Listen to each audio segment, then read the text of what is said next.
外表睇落去咧就幾靚仔咧，個汁咧收得好乾，同埋咧都好貼嘅，包得好緊啊！即係嗰嚿咕嚕肉啦，一個靚嘅炒飯嘅基本條件咧，全部都有晒喺度。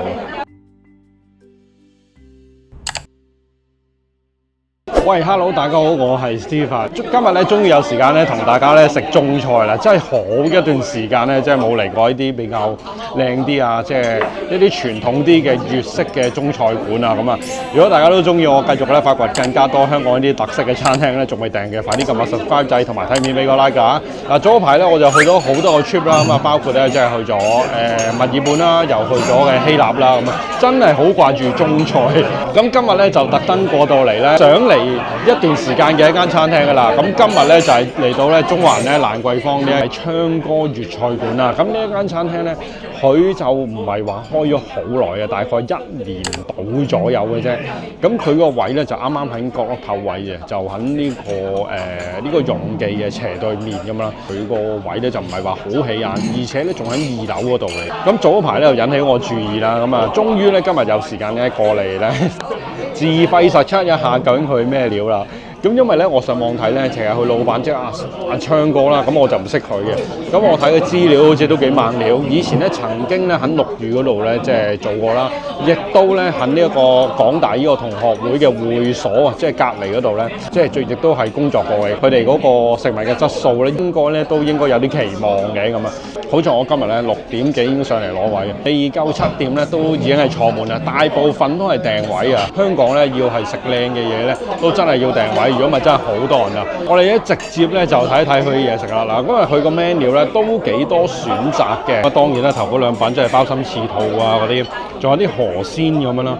咁啊比較特別啲咧，我見到佢咧就係有一個咧即係燒雲腿蝦球啦。仲有啲蛋白蒸蟹鉗嗰啲啦，即係呢啲比較懷舊啲嘅傳統菜啦。咁而佢呢度咧亦都出名咧就係鹽焗雞啊，菜膽上湯雞啊嗰啲咁樣。咁另外就呢一度咧有個八寶蓮子鴨，嗱呢一個咧就真係考功夫啦。呢一個咧佢就510蚊嘅。嗱，咁至於其他，我會諗住叫嗰啲咧，即係一啲基本考下佢基本功啊，傳統嘅小菜咧，大概係150至200蚊左右到呢個水位嘅。咁譬如今日咧都有一個咧，即係咕嚕肉啦。譬如都有分紫薑同埋普通菠蘿咕嚕肉啦。咁啊蒸肉餅嗰啲咧，佢有陳皮啦，有普通蒸肉餅啊，鮮有蒸肉餅啊嗰啲咁樣。呢啲咧都係我想嗌嘅嘢。咁啊，仲有啲中式牛柳啊咁樣，仲有一個鳳尾蝦多士，我都想嗌。咁佢有2隻咁樣嗌嘅，即係你唔使嗌晒4隻嘅。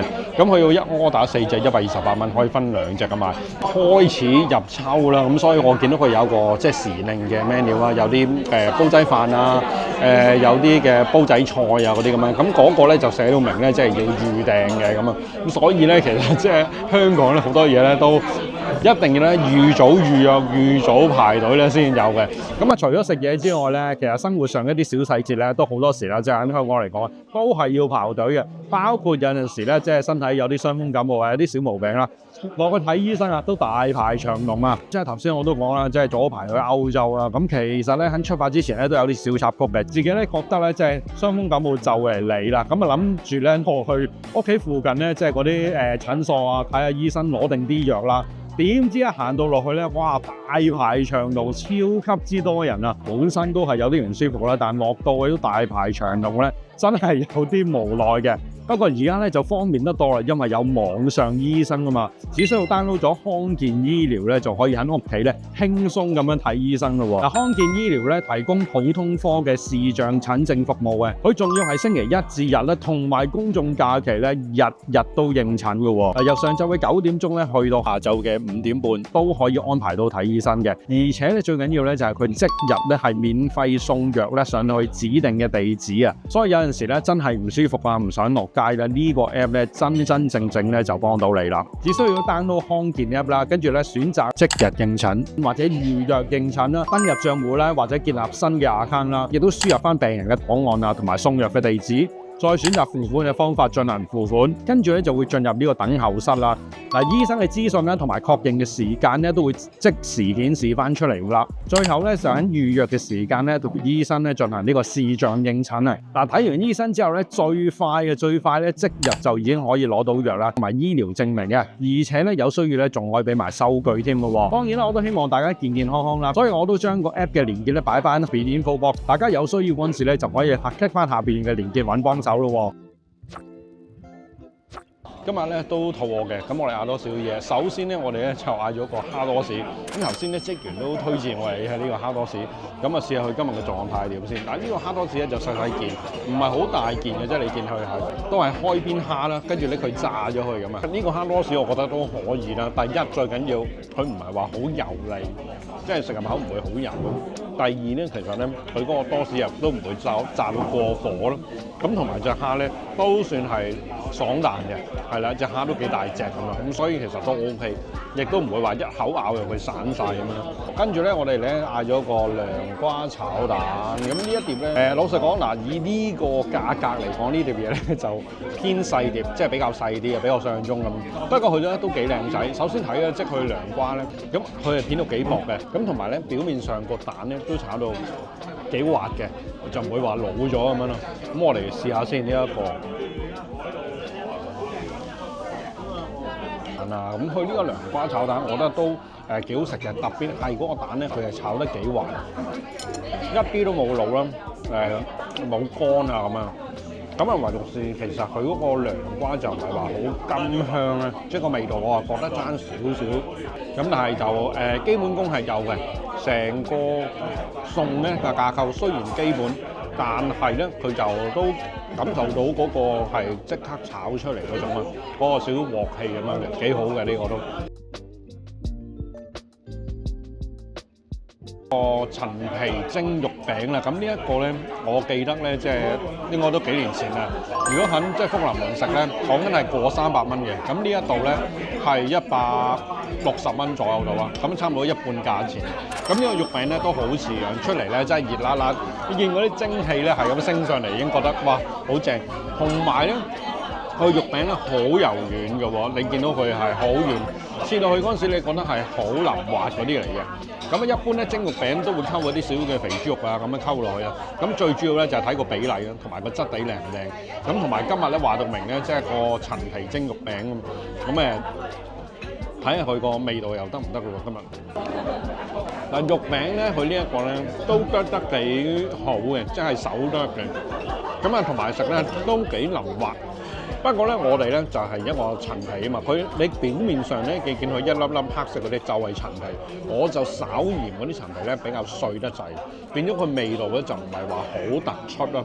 蒸肉餅咧，我覺得佢嗰個肉嗰個比例咧，佢牛肉嘅比例個份量咧略嫌佢少咗啲，即係牛肉個香味亦都唔係話好夠。咁呢一個咧，相比之下咧就弱咗少少啦，即係佢個牛肉同埋可能係差少少肥肉啊落去咧，佢個比例嚟講咧。牛肉比例偏少啊，咁跟住啦，呢一度都係招牌菜啦，亦都係我好中意一個餸咧，就係呢一個咕嚕肉。咁呢一個咧係菠蘿咕嚕肉，外表睇落去咧就幾靚仔咧，個汁咧收得好乾，同埋咧都好貼嘅，包得好緊啊，即係嗰嚿咕嚕肉啦。咁佢呢一個咧就真係咕嚕肉嚟，即係佢冇骨噶嘛，就唔係生臭骨嚟嘅。咁試下個菠蘿先，睇下佢係咪新鮮菠蘿。新鮮菠蘿嚟，再試下個咕嚕肉。咕嚕肉咧外層咧比較薄身啲啊，即係佢上個粉比較薄啲。咁不過咕嚕肉最緊要咧都係個汁咯。佢咧點講咧？佢係相對比較溫和啲嘅，佢個汁咧，佢唔會話好刺嘅嗰隻，覺得我略嫌佢溫和咗啲。其實佢個酸度啊，同埋個香味咧係爭少少嘅。我覺得佢可以再調得再出啲啦個味道咁樣。咁但係基本功係有喺度嘅，做得好食嘅，都係爭少少嘅調味咯。同嗰個肉餅都係有少少同樣嘅嘢咧，即係佢係做得好嘅，佢識得點做啦，個火候掌握得好啦，基本功做得好啦，蒸嘅時間做得好啦。嗰個蛋又係咧，佢去做嗰個炒蛋咧，又係推得好靚咧，個蛋冇窿啦，冇乾啊咁啊。只不過你話喂，可唔可以再提升一個層次咧？就爭少少啦呢一度。我睇咧，我哋今日嗌4個餸啦，佢個碟頭咧都係用一啲細碟嘅，即係佢嗰個份量咧。如果你人多嚟咧，呢一度比較撈搞啲啦。即係我諗你6個人嚟，你好難分呢碟飯。係啦，比較細碟啲，勉強咯。我覺得4個人就勉強。哇，好啦，我哋跟住咧就最後咧，我哋咧就嗌到個飯啊，因為佢嗰個碟頭唔係咁大啦，咁我哋嗌咗個飯，我哋就係薑黃叉燒炒飯。嗱，呢個飯咧就幾似樣啦，因為咧一嚟到咧就聞到個香味啊，熱辣辣，好夠鑊氣啊！咁跟住咧畢出嚟嗰陣時已經覺得幾靚啦，散收收咁樣嘅，係啦，炒得幾鬆散嘅，再試埋個味道咯喎，真係。嗱，呢個薑黃炒飯咧，其實係幾香啦，同埋食落去咧，真係有個鑊香味啦，同埋最主要咧，佢係炒得唔油，同埋咧係好散，粒粒煙韌，咁啊一個靚嘅炒飯嘅基本條件咧，全部都有晒喺度。好啦，我哋今日咧就食到差唔多啦，咁我哋嗌咗都成4樣嘢㗎啦，已經盡量嗌多啲啦，同大家試一試咁啊。嗱，今日呢間餐廳咧，首先講，我覺得佢咧方唔係話好大嘅，人手咧都好充足啦，同埋佢 service 都唔錯嘅。咁啊，當然啦，即係呢啲細細間嘅，佢樓底比較矮啦，即係嚟講咧，佢個聲浪咧就會比較嘈啲咁樣嘅。咁不過咧，最主要咧都係講翻啲嘢食啦。第一樣咧就係佢嗰啲。留意翻咧，即係佢啲碟頭係比較細份啲嘅，分啲嘢食咧就會有少少麻煩嘅咁啊。咁另外最緊要咧就係講翻個嘢食嘅質素啦。今日咧我覺得不過不失啦，只能夠咁樣形容啦。咁首先好嘅，我就覺得佢個炒飯係做得幾好啦。咁另外嗰個涼瓜炒蛋亦都係唔錯嘅咁啊。陳皮肉餅咧，我覺得咧越食咧就有少漏嘅感覺啊，因為佢嗰個肥膏個比例咧係幾多，少少好似即係啲肥膏或者有啲油咁即係晾住個胃，咁我覺得嗰個就真係麻麻地啦。咕嚕肉都有少少失望啊，因為佢個味道咧實在係太唔突出啦，即係以呢一度嚟講，佢雖然咧個皮薄啦，炸得咧都有少少脆嘅外層，咁但係個味道調教嗰度咧，我諗佢要睇一睇，因為真係完全冇嗰個香味啦，冇嗰個酸酸地個味道啦，即係以呢個價錢俾翻呢個質素，我覺得係中等啦，唔會話有特別驚喜。亦都唔會話好差咁樣咯。今日咧大致上就係咁啦。咁啊，我哋去完旅行啦，即係好掛住中菜咁，所以我一翻到嚟咧就揀一間咧，即係我自己都想試嘅一間中餐廳嚟試下咁啊。咁嚟緊我會繼續咧勤力啲揾多啲餐廳俾大家，因為嚟緊年尾啦，都收到好多嘅朋友仔咧話喂有咩聚會啊、聚餐啊，有啲咩好嘅地方去食嘢啊、去玩啊嗰啲咁樣。咁啱啱翻嚟啦，我都再一次都係多謝咧，即係上一次同我一齊去希臘嘅呢個團友們啦。咁我哋一大班人咧玩得好開心，咁亦都成為咗朋友啦。咁所以我哋間唔中咧都可能會出嚟聚下啦咁啊。咁我都期待咧，即係下一個旅程咁又可以試下其他嘅地方啦，亦都可以咧即係同其他嘅朋友仔咧一齊出去玩咁樣。如果你都想知道更加多咧吃喝玩樂資訊啦，包括香港或者其他地方嘅咧，仲未訂閱嘅，快啲撳個 subscribe 仔咧，同埋睇片俾個 like 咯。最緊要咧多啲 share 我啲片咧俾你啲 friend 啦，同埋咧可以撳埋個鐘仔，一有新嘅吃喝玩樂資訊，你第一個知道嘅喎。今日嚟到呢度啦，咁我哋下條片再見，拜拜。